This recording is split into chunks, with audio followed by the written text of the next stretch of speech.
2024-2025च्या पुरवणी मागण्यावर चर्चा करण्यासाठी मी या ठिकाणी उभा आहे। अध्यक्ष महाराज, सार्वजनिक बांधकाम विभाग, सार्वजनिक आरोग्य विभाग, सार्वजनिक महिला बाल कल्याण विभाग, अध्यक्ष महाराज, या महत्वपूर्ण विभागावर चर्चा करत असताना सार्वजनिक बांधकाम विभागाचं अध्यक्ष महाराज कोण नोंद घेते, कोण आहे? शाळा भरलेली आहे मंत्र्यांची। मंत्री महोदय, या सन्माननीय मंत्री गिरीश महाजनला बाहेर काढा। अध्यक्ष महाराज,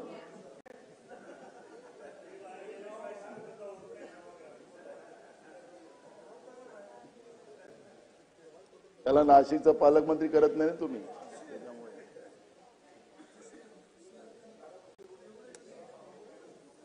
अध्यक्ष महाराज, आज महाराष्ट्रातली परिस्थिती आपण पाहिली तर अध्यक्ष महाराज, रस्त्यांना सगळीकडे गड्डे पडलेले आहेत।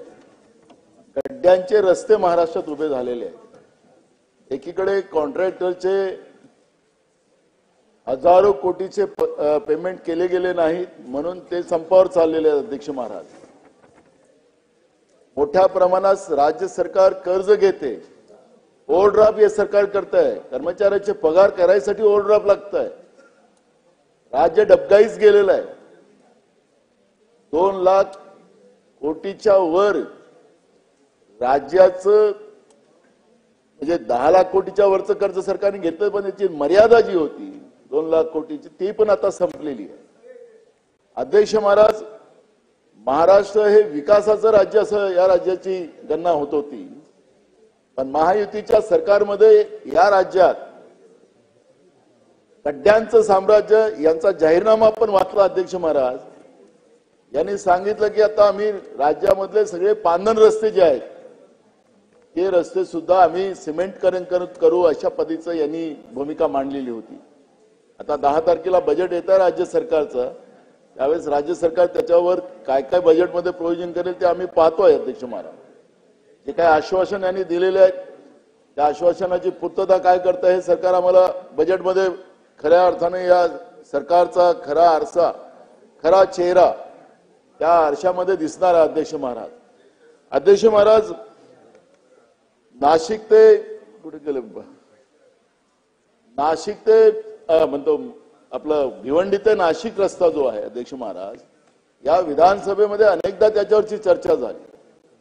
मुंबई गोवा रस्त्याची या ठिकाणी विधानसभेमध्ये अनेकदा चर्चा झाली। अनेक विदर्भातल्या अनेक रस्त्यांची चर्चा होते। अध्यक्ष महाराज, रस्ते केले जातात पण रस्त्यावर काम होतंय, पैसे काढले जातात आहे, पण वस्तुस्थितीला तशी परिस्थिती नसते। मोठ्या प्रमाणात भ्रष्टाचाराने युक्त असलेले सरकार या निमित्तानं लक्षात येत आहे। जनतेचे पैसे लुटायसाठी या सरकारला लोकांनी सत्तेमध्ये बसवलेलं का, हा प्रश्न या ठिकाणी निर्माण होत आहे। आणि म्हणून या सार्वजनिक बांधकाम विभागाच्या माध्यमातून काल आमचे सहकारी जयंत पाटलांनी तर आमचे राज्याचे अर्थमंत्री अजितदादांचं तर आभारच मानलेलं आहे। आम्ही पण आभार मानतो त्यांचं की एवढ्या कमी पैशाचं पहिल्यांदा त्यांच्या कारकिर्दीमध्ये पुरवणी मागण्या त्यांनी मागितलेल्या आहेत। अध्यक्ष महाराज, खरं तर हे राज्य आता बजेट 10 तारखेला आहे। मागच्या काळात आपण पाहिलं की बजेटच्या पहिले 75,000 कोटीच्या पुरवणी मागण्या मागितल्या होत्या। आखरी हा पैसा एवढा मोठा खर्च करून सुद्धा महाराष्ट्रामध्ये रस्ते अजूनही अद्यावत नाही, आणि ती परिस्थिती आज महाराष्ट्रात निर्माण होण्याची कारण काय, त्याचं उत्तर माननीय बांधकाम विभागाचे मंत्री आहेत त्यांनी द्यावं। आणि महाराष्ट्रातले सगळे रस्ते आपण कसे चांगले करणार, त्याचं काय प्लॅनिंग आपलं आहे, आणि ते प्लॅनिंग आपण कसं पूर्ण करणार आहे आणि ते किती दिवसात पूर्ण करणार आहे, त्या पद्धतीचा शब्द या महाराष्ट्राला आपण द्यावा, असं मी बांधकाम मंत्री महोदयांना या ठिकाणी सांगतोय। आरोग्य विभागाचं तर खऱ्या अर्थानं 3-13 वाजले महाराष्ट्रामध्ये। अध्यक्ष महाराज, माझ्या मतदारसंघामध्ये साकोली या ठिकाणी 100 कॉटचं हॉस्पिटल चालू आहे, त्याला हुडको मधून कर्ज आपण घेतलेलं आहे। अध्यक्ष महाराज, हुडको मधून कर्ज घेतल्यानंतर अध्यक्ष महाराज आरोग्य विभागाकडे जेव्हा हे सगळे पैसे तिकडून इकडे पाठवले जातात ते तिथंच थांबवले जातात. इथं कॉन्ट्रॅक्टर सांगत होता आमचा तो की तिथं गेल्याशिवाय चिरीमिरी दिल्याशिवाय पैसे मिळत नाही, खाली जातच नाही, अशा पद्धती सांगते. काय आखरी आरोग्य व्यवस्थेमध्ये आणि हुडकोच आहे, बजेटमधलं नाही. आपण बजेटमधून पैसे देत नाही, हुडकोचलं कर्जातून देतो आहे. ते टप्प्याटप्प्यानं आपल्याला पैसे येतात आणि पैसे येऊनही सुद्धा ते पैसे वापस जातात. गेले 5 वर्ष झाले त्या हॉस्पिटलचं काम चाललेलं आहे. कॉन्ट्रॅक्टरचे हजारो कोटी रुपये त्या ठिकाणी त्याचे बिल पेंडिंग आहे. त्यांनी कामच तिथं थांबवून टाकलं अध्यक्ष महाराज. ते काम केव्हा पूर्ण करणार? अद्यावत व्यवस्था. आज मगाशी ससून हॉस्पिटलची लक्षवेधी इथं आली होती अध्यक्ष महाराज. महाराष्ट्रामध्ये आपण मेडिकल कॉलेजेस आता निर्माण करतोय. मेडिकल कॉलेजेस निर्माण करत असताना जे सुप्रीम कोर्टाने जे डायरेक्शन दिले, जी कमिटी बसवली, त्याच्यामध्ये हॉस्पिटलचे जे काही नॉर्म्स, मेडिकल कॉलेजचे जे नॉर्म्स ठरवलेले आहेत त्या नॉर्म्स प्रमाणे ते कॉलेजेस चालू व्हायला पाहिजे. गोंदियामध्ये आमचं मेडिकल कॉलेज आहे अध्यक्ष महाराज. ते 2016 मध्ये त्याला आम्ही मान्यता घेतली होती, मी खासदार असताना. आता आपण 2024 मध्ये आहोत अध्यक्ष महाराज. एकावर बॅच त्यातून आपण निघतात आहे. दरवर्षी 50 पोरं त्या ठिकाणी आपण ऍडमिशन देतोय. आणि अध्यक्ष महाराज तिथं आम्ही जेव्हा ऍफिडेव्हिट करून दिलं होतं की आम्ही 3 वर्षामध्ये इमारत पूर्ण करून तिथला स्टाफ आम्ही पूर्ण भरू आणि स्टाफ भरून तिथं सगळी अद्ययावत व्यवस्था करू आणि ते मेडिकल कॉलेजची पूर्तता आम्ही पूर्ण करू, जे काही नॉर्म्स होते ते. पण अजून म्हणजे या 7-8 वर्षामध्ये अध्यक्ष महाराज त्या मेडिकल कॉलेजचं काम गोंदियाचं झालं नाही. आणि तिथं जे मुलं शिकवू येतात त्यांना आम्ही तिथं प्रॅक्टिकलची व्यवस्थाच करू शकत नाही. MBBSचं शिक्षण घेत असताना अध्यक्ष महाराज आखरी प्रॅक्टिकलची व्यवस्था नसेल तर अशा व्यवस्थेमध्ये आपण मुलांना काय शिकवतो आणि कसे चांगले डॉक्टर तयार करू शकू की नाही करू शकू हा एक प्रश्न या ठिकाणी निर्माण झालेला आहे. हे नवीन मेडिकल कॉलेज असतील, PSC असतील, आपले ग्रामीण रुग्णालय असतील, या पद्धतीची भूमिका शासनाने स्पष्ट केली पाहिजे. तिथं डॉक्टर नाही, टेक्निशियन नाही, त्या ठिकाणी नर्सेस नाही, औषधीचा तुटवडा. आपल्याला सरकार सांगतं की आता औषधी कुणाला घ्यावी लागणार नाही. आपल्याला जे पेशंट असेल त्याला सगळ्या औषधी त्याला PSC मध्ये मिळतील, ग्रामीण रुग्णालयात मिळतील, जिल्हा रुग्णालयात मिळतील, मेडिकल कॉलेजमध्ये मिळतील. पण अध्यक्ष महोदय ती परिस्थिती नाही आहे. आणि सगळ्या हॉस्पिटलमध्ये जे काही आपल्या मशीन्स असतात त्या सगळ्या बंद आपल्याला आढळतात. आणि मग या सगळ्यांना प्रायव्हेटमध्ये जावं लागतं. महात्मा ज्योतिबा फुले आपण आरोग्य जी योजना काढलेली आहे, आपण त्यांना रुग्णांना आपण ती मदत करतो अध्यक्ष महाराज. अध्यक्ष महाराज आता पैसे त्याचे पेंडिंग आहे. त्याच्यामुळे आता डॉक्टर लोक आणि कुठल्या हॉस्पिटलमध्ये पेशंट गेला ते म्हणतात की आम्ही या योजनेमध्ये आता काम करणार नाही, तुम्हाला त्या ठिकाणी पैसे आणा तेव्हाच तुमचं आम्ही उपचार करू, नाहीतर उपचार करणार नाही. अशा पद्धतीचं सगळ्या हॉस्पिटलने हात वरत केलेला आहे अध्यक्ष महाराज. काय महाराष्ट्राच्या जनतेच्या आरोग्याची जबाबदारी सरकार घेणार की नाही घेणार? फक्त घोषणाच करणार आणि घोषणेच्या माध्यमातून मतच घ्यायचं काम सरकार करेल का? हे सगळे प्रश्न या ठिकाणी निर्माण होतात अध्यक्ष महाराज. आणि म्हणून ज्या PSCत आज आपल्या सगळ्या जीर्ण झालेल्या आहेत, नवीन PSC आपल्याला बांधायचे आहेत. या सगळ्यांसाठी काय काय आपण उपाययोजना करतात? आरोग्य केंद्र असतील, ग्रामीण रुग्णालय असतील, या सगळ्या इमारती अद्ययावत करण्यासाठी तिला संपूर्ण डॉक्टर असतील, त्याला लागणारे टेक्निशियन असतील, त्याला लागणारे नर्सेस असतील, या सगळ्यांची व्यवस्था करण्याचं काम सरकारने पूर्ण करावं. आणि ते किती दिवसात करणार त्याचं उत्तर सुद्धा या मागण्यांच्या निमित्तानं दिल्या पाहिजे. काल आम्ही महिला बाल कल्याण मंत्र्यांचं वरच्या हाऊसचं आज पेपरमध्ये आम्ही बातमी वाचत होतो. सरकारचं लाडकी बहीण योजना, हे सरकार जे आलेलं आहे लाडक्या बहिणींना आलेलं आहे अशा पद्धतीचं हे सरकार सांगते आहे. खरं तर 2100 रुपये आपण आमच्या लाडक्या बहिणींना देण्याचा निर्णय हे सरकार आल्यानंतर आपण देणार आहोत. पण काल आपलं उत्तर जे वरच्या सभागृहात आपण दिलं की अजून काही त्या पद्धतीचा निर्णय झालेला नाही अशा पद्धतीचं काही पेपरला बातमी आलेली आहे. खरं तर आपण ज्यावेळेस ही योजना आणली, ही योजना जेव्हा आणली त्यावेळेस आपले राज्याचे मुख्यमंत्री तत्कालीन एकनाथराव शिंदे साहेबांनी सांगितलं होतं की मागेल त्या लाडक्या बहिणीला आम्ही ही योजना लागू करणार. सगळ्यांनी अर्ज दिले, आम्ही सगळ्यांचे अर्ज मंजूर करू, या पद्धतीनं त्यावेळेचे तत्कालीन मुख्यमंत्री महोदयांनी सांगितलेलं होतं. मग आता आपण जी छाननी करताय, त्यावेळेस योजना आणत असताना त्यावेळेस का आपण नाही ठरवलं? त्यावेळेस याच्यामध्ये ज्या त्रुट्या येणार होत्या, त्याच्यामध्ये जे काही कोणी चुकीचे लोक त्याच्यामध्ये येणार होता, त्यावेळेस आपण योजना बनवत असतानाच या सगळ्या गोष्टीला तपासलं का नाही, हा प्रश्न या निमित्तानं निर्माण झाला. आपण सांगता की आता ज्या लोकांनी चुकीने हे पैसे घेतलेले आहेत ते भरले नाहीत तर त्याच्या घरावर जप्ती आम्ही आणू. काय तुम्ही सावकार झालात?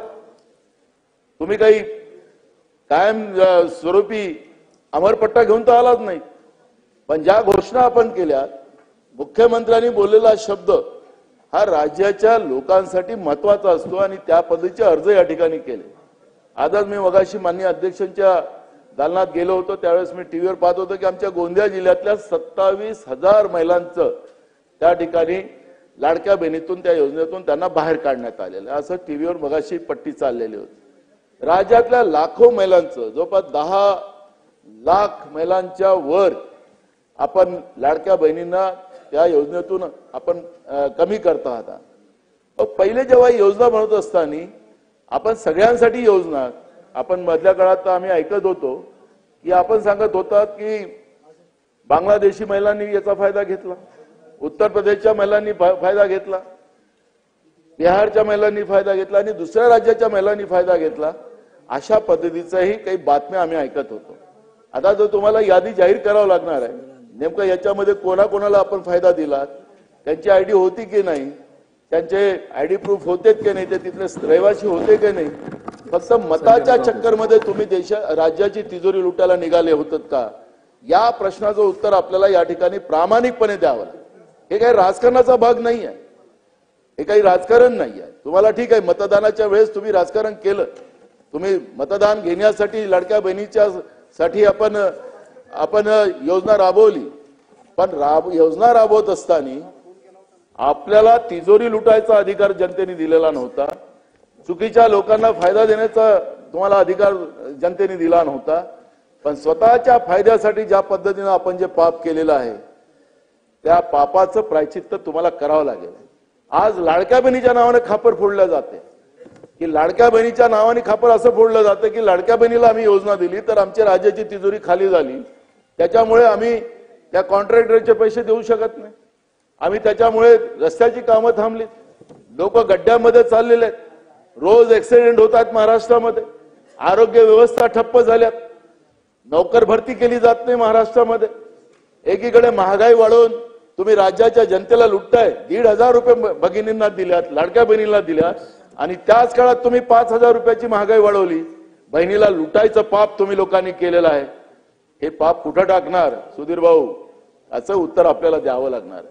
कारण की लाडकी बहिणी योजना जी आहे, या लाडक्या बहिणी योजनेच्या माध्यमातून आपण राज्याच्या आमच्या लाडक्या बहिणीला फसवलेलं आहे, राज्याच्या जनतेला आपण लुटलेलं आहे, हे म्हणलं तरी वावं ठरणार नाही.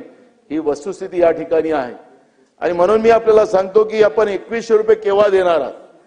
आपण सांगितलं होतं की आमचं सरकार आल्या आल्या आमच्या लाडक्या बहिणींना 2100 रुपये आम्ही लागू करू. या बजेटमध्ये ते चित्र दिसलं पाहिजे, आमच्या लाडक्या बहिणीला 2100 रुपये मिळालेच पाहिजेत आणि आपण दिले नाहीत तर मग आपण लाडके भाऊ नाही, आपण लाडक्या भावाच्या जागी बैमान भाऊ म्हणून तुम्हाला या राज्यातल्या आमच्या लाडक्या बहिणी तुमची गिनती करतील, याच्यामध्ये कुठलेही दुमत राहू शकणार नाही. आणि म्हणून राज्यामध्ये अंगणवाड्यांच्या खोल्या नाहीत, गाईच्या जनावर ज्या ठिकाणी बांधलं जातात झाडाखाली त्या ठिकाणी आमच्या छोट्या छोट्या बालकांना अंगणवाडीच्या बसवलं जात आहे.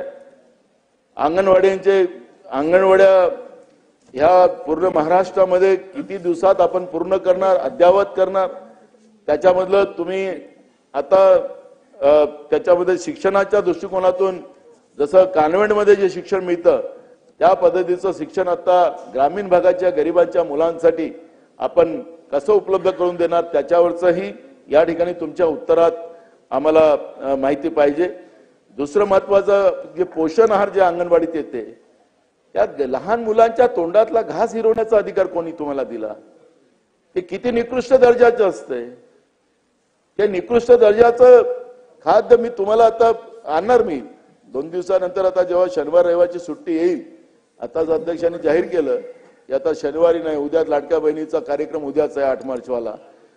शनिवार रविवारी सोमवारी जेव्हा सभागृहात येऊ त्यावेळेस अंगणवाडीमध्ये आपण त्या लहान मुलांसाठी कसं खाद्य देता आणि कसं तुम्ही त्यांच्या तोंडातला घास हिसकताय। आज कुपोषण मोठ्या प्रमाणात वाढलं। इतकं कुपोषण वाढलेलं आहे सुधीर भाऊ की गरोदर महिलांचं बाल मृत्यू आणि गरोदर महिलांचा मृत्यू या महाराष्ट्रामध्ये वाढलेला आहे। त्याचं कारणच असं आहे की जे काही आहार आमच्या गरोदर महिलांसाठी जातं जे काही त्या अंगणवाडीच्या बालकांसाठी जातं लहान बालकांसाठी जाते त्या आहारच कंप्लीट निकृष्ट दर्जाचे। मला आठवतं की या आहाराच्या बद्दलचं अनेकदा या सभागृहामध्ये चर्चा झाली। सरकारने पारदर्शकता आणण्यासाठी अनेकदा त्या ठिकाणी ठरवलं गेलं। सभागृहातल्या सगळ्या सदस्यांचं एकमत आहे कारण की आपण सगळेजण ग्रामीण भागातून येतो शहरी भागातून येतो आणि आपल्याला हे सगळं दिसते आहे पण काय गरीबाच्या पोरांची किंमत नाही होऊ शकत? त्याला चांगलं खाद्य मिळावं आपण काही त्यांच्याच घामाचे पैसे आपण आता जीएसटी लावलेला आहे। आता मोठ्या लोकांचा टॅक्स नाही आपल्याजवळ। आपल्याला आता जो काही पैसा आम्ही खर्च करतोय तो गरिबांचाच पैसा गरिबांवरच खर्च करतोय जीएसटी मुळे। मोठ्या लोकांचा पैसा आता खाली येतच नाहीये। मोठी लोक मोठीच होत चालली आणि गरीब माणसं गरीब होत चालली जीएसटी मुळे। आणि हा जीएसटीचा कायद्याच्या नंतर आम्ही गरिबांचा पैसा घेतो त्यांच्या घामाचा पैसा घेतो आणि तो घामाचा पैसा त्यांच्या मुलांसाठी त्या गरीब गरोदर महिलांसाठी आपल्याला योग्य पद्धतीने खर्च केला पाहिजे। आणि म्हणून जे अंगणवाडीमध्ये जे पोषण आहार जाते त्या पोषण आहाराचंही धोरण तुम्ही कशा पद्धतीचं ठरवणार आहात त्या पद्धतीची भूमिका पण आपल्याला स्पष्ट केली पाहिजे। नाहीतर ते पोषण आहार आम्हाला आणावं लागेल आणि सभागृहात दाखवावं लागेल आणि महाराष्ट्राच्या जनतेला हे सांगावं लागेल की हे सरकार त्या गरीब बालकांच्या तोंडातला घास गरोदर महिलांना गर्भवती महिलांचा मृत्यू आणि कुपोषण आपल्याला मुंबईच्या जवळ ठाणेमध्ये आपण गेलात आपण योगायोगानं त्याच जिल्ह्याच्या लागत आहात। या ठाण्यामध्ये आपण पाहिलं आदिवासी भागामध्ये तर त्या ठिकाणी मोठ्या प्रमाणात बाल मृत्यू आहे त्यामुळे मोठ्या प्रमाणात कुपोषण आहे त्यामध्ये मोठ्या प्रमाणात गर्भवती महिलांचा मृत्यू आहे ठाण्यामध्येच मुंबईच्या जवळ आहे। आमच्या गडचिरोली जिल्ह्यातली परिस्थिती वेगळी आहे मेळघाट मधली परिस्थिती वेगळी आहे आदिवासी भागामध्ये आणि ही परिस्थिती सगळीकडे महाराष्ट्रामध्ये होत असेल आणि आमचं सरकार माननीय राज्यपाल महोदयांच्या तोंडून आपण जे काही वधून घेतलेलं होतं त्याप्रमाणे आमचं सरकार त्या पद्धतीचं काम करत नाही हे त्याच्यातून स्पष्टता येते आहे। आणि म्हणून ह्या पुरवणी मागण्याच्या माध्यमातून आपल्याला आम्ही जे काही प्रश्न या ठिकाणी उपस्थित केलेले आहे त्या प्रश्नाचं प्रामाणिकपणे उत्तर राजकारणाच्या व्यतिरिक्त आपण द्यावं। मी जनभावना या ठिकाणी मांडलेली आहे मी कुठलंही राजकारण या ठिकाणी केलं नाही वस्तुस्थिती या ठिकाणी मांडलेली आहे। आरोग्य विभाग असेल बांधकाम विभाग असेल महिला बाल कल्याण विभाग असेल या विभागाची जी परिस्थिती महाराष्ट्रामध्ये आहे त्या परिस्थितीला मी या ठिकाणी आपल्या समोर मांडलेलं आहे। त्यामुळे मी जास्त वेळ न घेता आपल्याला जे काही मुद्दे मांडले त्याचं उत्तर आपण या ठिकाणी द्यावं। आणि मी अध्यक्ष महोदय आपल्याला या ठिकाणी सांगतो की आपण एक नवीन परंपरा आता विधानसभेत सुरू केली की सगळे प्रश्नाचं उत्तर अर्थमंत्री देतात। अध्यक्ष महाराज हे थांबवलं पाहिजे। आखरी वेळ कमी आहे की जास्त आहे तुम्हाला वेळ कमी पडत असेल तर तुम्ही 2 दिवस वाढवा पण अध्यक्ष महाराज मंत्र्यांनी उत्तर दिलं पाहिजे आणि त्या खात्याच्या मंत्र्यांनी उत्तर दिलं पाहिजे। हे परंपरा चुकीची आपल्या इथं आपण विधिमंडळात आणलेली आहे की वित्तमंत्र्यांनी वेळेवर उत्तर द्यावं आणि सगळं क्लब करावं आणि मान्यता टाकावी हे आता परंपरा बदलवली पाहिजे ही आमची नम्र विनंती आहे। आणि मी तुम्हाला सांगतो तिकडे बसलेल्या सदस्यांना सुद्धा नवीन सदस्य आलेत काही ही परंपरा कारण त्यांच्याही प्रश्नाचं उत्तर मिळत नाही। आम्ही बोललो फक्त आणि आम्ही सोशल मीडियावर आमचं मतदारसंघात भाषण गेलं म्हणजे आमचं सगळं झालं असं नाही। त्या प्रश्नाला न्याय मिळाला पाहिजे ही भूमिका आमची सगळ्यांची आहे आणि म्हणून आम्हाला अध्यक्ष महोदय त्याची नोंद घ्यावी. आपण माननीय अध्यक्ष महोदयांना कळवावं आमच्या भावना की मंत्री महोदयांनी आमच्या या सगळ्या प्रश्नाचं उत्तर दिलं पाहिजे. अर्थमंत्र्यांनी शेवटच्या वेळेत टाकून आपल्या पुरवणी मागण्या मंजूर कराव्यात, ही परंपरा बंद करावी एवढीच विनंती करतो आणि माझे 2 शब्द पूर्ण करतो. धन्यवाद. शंकरराव जगताप.